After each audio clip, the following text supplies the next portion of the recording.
Assalamualaikum Bapak Ibu, salam sejahtera untuk kita semua.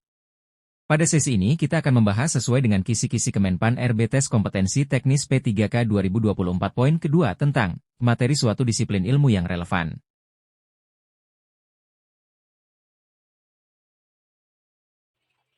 Insya Allah soalnya akurat dan sesuai dengan juknis. Kita sama-sama berdoa agar Bapak Ibu yang mampir ke channel ini lulus tes P3K tahun 2024 100%, amin ya rabbal alamin. Sebelum lanjut ke materi, kami mohon dukungannya dengan cara tekan tombol like dan subscribe dan jangan lupa kasih masukan dan saran di kolom komentar. Terima kasih. Berikut adalah rangkuman penting untuk kisi-kisi soal tes PPPK 2024 pada aspek kompetensi teknis yang berkaitan dengan materi suatu disiplin ilmu yang relevan. Rangkuman ini disusun berdasarkan pemahaman umum terkait materi tersebut. 1. Pemahaman konsep dasar disiplin ilmu. Mengenali konsep, prinsip, teori, dan metode dasar dari disiplin ilmu yang relevan sesuai dengan bidang kerja. Contoh, guru matematika harus memahami konsep bilangan, aljabar, geometri, dan statistika dasar. Mampu menghubungkan teori dengan praktik di lapangan. 2. Penerapan kompetensi dalam praktik. Menggunakan pengetahuan disiplin ilmu untuk menyelesaikan permasalahan nyata di lingkungan kerja. Studi kasus atau simulasi akan digunakan untuk menguji keterampilan aplikasi. Contoh, guru IPA diharapkan mampu menjelaskan fenomena alam menggunakan konsep sains dasar. 3. Penguasaan standar kompetensi kerja. Memahami standar nasional dan regulasi yang berkaitan dengan bidang kerja. Memiliki kemampuan untuk menyusun perencanaan, pelaksanaan, dan evaluasi kerja yang relevan. Contoh, guru harus memahami standar kompetensi lulusan, SKL, dan silabus berdasarkan kurikulum terbaru. 4. Penguasaan teknologi dan inovasi. Menguasai teknologi yang mendukung pelaksanaan tugas sesuai bidang kerja. Inovasi dan kreativitas dalam memanfaatkan sumber daya yang ada. Contoh, guru TIK harus memahami aplikasi perangkat lunak pendidikan. 5. Kontekstualisasi materi. Mampu mengaitkan materi disiplin ilmu dengan konteks kehidupan sehari-hari. Fokus pada relevansi materi dengan kebutuhan peserta didik atau masyarakat. 6. Analisis dan pemecahan masalah. Soal dirancang untuk menguji kemampuan analisis dan berpikir kritis berdasarkan konsep ilmu. Contoh, menyelesaikan masalah matematika kontekstual atau menentukan solusi berbasis sains. Berikut adalah contoh 10 soal situational judgment test, SJT, untuk materi, suatu disiplin ilmu yang relevan, I. Soal 1. Seorang guru matematika menjelaskan konsep persamaan kuadrat. Namun, sebagian besar siswa tampak kesulitan memahami. Apa langkah terbaik yang harus dilakukan guru? A. Melanjutkan materi sesuai jadwal agar tidak tertinggal. B. Memberikan latihan tambahan dengan soal sejenis. C. Mengubah metode pengajaran menjadi lebih interaktif. D. Membahas ulang konsep dasar sebelum melanjutkan. E. Meminta siswa belajar mandiri di rumah dan diskusikan esok hari. Jawabannya adalah C. Mengubah metode pengajaran menjadi lebih interaktif. Soal 2. Anda seorang guru IPA yang diminta menyusun bahan ajar tentang siklus air. Namun, waktu persiapan terbatas. Apa langkah pertama yang paling efektif? A. Menyalin bahan ajar dari internet. B. Menggunakan video pembelajaran sebagai media utama. C. Merangkum poin-poin penting sesuai kurikulum. D. Menggunakan bahan ajar lama tanpa revisi. E. Membuat bahan ajar sambil mengajar.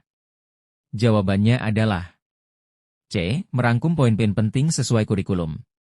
Soal 3. Seorang guru TIK melihat bahwa siswa cenderung bermain media sosial selama pembelajaran daring. Apa yang harus dilakukan? A. Memberikan peringatan keras agar siswa fokus. B. Memblokir akses ke media sosial selama kelas. C. Memasukkan konten media sosial ke dalam materi pembelajaran. D. Menggunakan aplikasi pengawasan layar. E. Memberikan tugas tambahan kepada siswa yang tidak fokus. Jawabannya adalah C. Memasukkan konten media sosial ke dalam materi pembelajaran. Soal 4. Dalam pelajaran sains, seorang siswa memberikan jawaban yang tidak sesuai teori, namun logis. Bagaimana Anda merespons? A. Memberi nilai rendah karena jawaban salah. B. Mengabaikan jawaban karena tidak sesuai teori. C. Memastikan sumber belajar sesuai dengan capaian pembelajaran. D. Meminta siswa lain untuk menilai jawaban tersebut.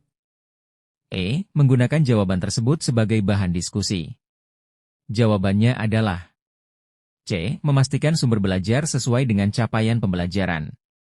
Soal 5. Seorang guru menemukan sumber belajar baru yang menarik, tetapi sumber tersebut tidak tercantum dalam kurikulum resmi. Apa yang harus dilakukan? A. Langsung menggunakan sumber belajar tersebut di kelas. B. Memastikan sumber belajar sesuai dengan capaian pembelajaran. C. Mengabaikan sumber belajar karena tidak sesuai kurikulum. D. Menunggu izin dari kepala sekolah sebelum menggunakan. E. Menggunakan sumber sebagai tambahan tanpa evaluasi lebih lanjut. Jawabannya adalah B. Memastikan sumber belajar sesuai dengan capaian pembelajaran. Soal 6. Anda seorang guru IPS dan siswa sulit memahami materi peta. Apa langkah terbaik untuk membantu siswa? A. Memberikan tugas tambahan terkait peta. B. Menjelaskan materi dengan cara yang lebih detail. C. Memanfaatkan aplikasi pemetaan interaktif untuk pembelajaran. D. Mengubah fokus pembelajaran ke materi lain terlebih dahulu. E. Meminta siswa belajar secara mandiri di perpustakaan. Jawabannya adalah C. Memanfaatkan aplikasi pemetaan interaktif untuk pembelajaran. Soal 7. Dalam pelajaran bahasa Inggris, sebagian besar siswa merasa sulit memahami kosakata baru. Apa strategi yang paling efektif? A. Memberikan daftar kosakata untuk dihafalkan. B. Menggunakan metode permainan kata untuk belajar kosakata. C. Membagikan modul kosakata tanpa diskusi tambahan. D. Melanjutkan materi tanpa memperhatikan kesulitan siswa. E. Mengurangi jumlah kosakata yang diajarkan per pertemuan. Jawabannya adalah B. Menggunakan metode permainan kata untuk belajar kosakata. Soal 8. Seorang siswa mengajukan pertanyaan di luar topik pembelajaran. Apa yang harus Anda lakukan? A. Mengabaikan pertanyaan untuk fokus pada materi. B. Menjawab singkat agar tidak memengaruhi waktu pelajaran. C. Menjawab dengan penjelasan singkat dan relevan. D. Meminta siswa menanyakan hal tersebut setelah pelajaran selesai. E. Membahas pertanyaan jika terkait erat dengan materi. Jawabannya adalah E. Membahas pertanyaan jika terkait erat dengan materi. Soal 9. Dalam ujian praktik, seorang siswa memberikan hasil yang kurang maksimal meskipun terlihat berusaha keras. Apa langkah terbaik yang dilakukan? A. Memberikan nilai sesuai standar tanpa toleransi. B. Memberi kesempatan perbaikan dengan bimbingan. C. Membiarkan siswa mencoba ulang dengan waktu tambahan. D. Memberikan nilai tambahan untuk usaha yang dilakukan. E. Mengkritik siswa agar lebih baik di kesempatan berikutnya. Jawabannya adalah B. Memberi kesempatan perbaikan dengan bimbingan. Soal 10. Anda seorang guru seni budaya yang ingin memperkenalkan teknologi baru dalam pembelajaran. Namun, siswa cenderung kurang antusias. Bagaimana mengatasinya?